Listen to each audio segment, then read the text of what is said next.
পার্শ্ব পরিবর্তিনী একাদশী ব্রত মাহাত্ম্য। ব্রহ্মবৈবর্ত পুরাণে ভাদ্র মাসের শুক্লপক্ষের পার্শ্ব একাদশী মাহাত্ম্য যুধিষ্ঠির শ্রীকৃষ্ণ সংবাদে এই রকম বলা হয়েছে। যুধিষ্ঠির মহারাজ জিজ্ঞাসা করলেন, হে কৃষ্ণ, ভাদ্র মাসের শুক্লপক্ষের একাদশীর নাম কি? এই ব্রত পালনের বিধি কি এবং ব্রত পালনেই বা কি পুণ্য লাভ হয়? উত্তরে শ্রীকৃষ্ণ বললেন, হে ধর্মরাজ, মহাপুণ্য প্রদা, সমস্ত পাপহারিণী এবং মুক্তিদায়িনী এই একাদশী বাজপেয় যজ্ঞ থেকেও বেশি ফল দান করে। যে ব্যক্তি এই তিথিতে ভক্তি সহকারে ভগবান শ্রী ভামনদেবের পূজা করেন, তিনি ত্রিলোকে পূজিত হন। পদ্মফুলে পদ্মলোচন শ্রী বিষ্ণুর অর্চনকারী বিষ্ণুলোক প্রাপ্ত হন। শায়িত ভগবান এই তিথিতে পার্শ্ব পরিবর্তন করেন, তাই এর নাম পার্শ্ব একাদশী বা পরিবর্তিনী একাদশী।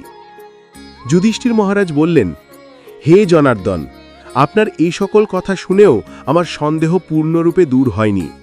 হে দেব, আপনি কিভাবে শয়ন করেন, কিভাবেই বা পার্শ্ব পরিবর্তন করেন, আর চাট্টুমাস্য ব্রত পালনকারীর কি কর্তব্য এবং আপনার শয়নকালে লোকের কি করণীয়, এসব বিষয়ে বিস্তারিতভাবে আমাকে বলুন। আর কেনই বা দৈত্যরাজ বলিকে বেঁধে রাখা হয়েছিল, তা বর্ণনা করে আমার সকল সন্দেহ দূর করুন। শ্রীকৃষ্ণ বললেন, হে রাজন, দৈত্যকুলে আবির্ভূত প্রহ্লাদ মহারাজের পৌত্র বলি আমার অতি প্রিয় ভক্ত ছিল। সে আমার সন্তুষ্টি বিধানের জন্য গো ব্রাহ্মণ পূজা ও যজ্ঞাদি ব্রত সম্পাদন করত, কিন্তু ইন্দ্রের প্রতি বিদ্বেষবশত সকল দেবলোক সে জয় করে নেয়। তখন দেবতাগণ সহ ইন্দ্র আমার শরণাপন্ন হয়েছিল। তাদের প্রার্থনায় আমি ব্রাহ্মণ বালক বেশে বামন গ্রুপে বলি মহারাজের যজ্ঞস্থলে উপস্থিত হলাম। তার কাছে আমি ত্রিপাদ ভূমি মাত্র প্রার্থনা করেছিলাম।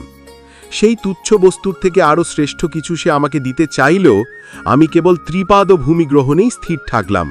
দৈত্যগুরু শুক্রাচার্য আমাকে ভগবান রূপে জানতে পেরে বলি মহারাজকে ওই দান দিতে নিষেধ করল, কিন্তু সত্যাশ্রয়ী বলি গুরুর নির্দেশ অমান্য করে আমাকে দান দিতে সংকল্প করল। তখন আমি এক পদে নিচের সপ্ত লোক আর এক পদে ওপরের সপ্ত ভুবন অধিকার করে নিলাম। পুনরায় তৃতীয় পদের স্থান চাইলে সে তার মাথা পেটে দিল। আমি তার মস্তকে তৃতীয় পদ স্থাপন করলাম।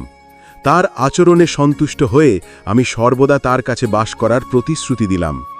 ভাদ্র শুক্লপক্ষিয়া একাদশীতে ভগবান শ্রী বামনদেবের এক মূর্তি বলি মহারাজের আশ্রমে স্থাপিত হয়। দ্বিতীয় মূর্তি ক্ষীরসাগরে অনন্তদেবের কোলে শয়ন একাদশী থেকে উত্থান একাদশী পর্যন্ত 4 মাস শায়িত অবস্থায় থাকেন। এই 4 মাস যে ব্যক্তি নির্দিষ্ট নিয়ম, ব্রত বা জপ তপ ব্যতীত দিন যাপন করে, সেই মহামূর্খ জীবিত থাকলেও তাকে মৃত বলে জানতে হবে। শ্রাবণ মাসে শাক, ভাদ্র মাসে দই, আশ্বিনে দুধ, কার্তিক মাসে মাসকালাই বর্জন করে এই 4 মাস শ্রীকৃষ্ণের আরাধনা করতে হয়। প্রতিটি একাদশী ব্রত যথাযথ পালন করতে হয়। শায়িত ভগবান পার্শ্ব পরিবর্তন করেন বলে এই একাদশী মহাপুণ্য ও সকল অভীষ্ট প্রদাতা। এই একাদশী ব্রত পালনে 1,000 অশ্বমেধ যজ্ঞের ফল পাওয়া যায়।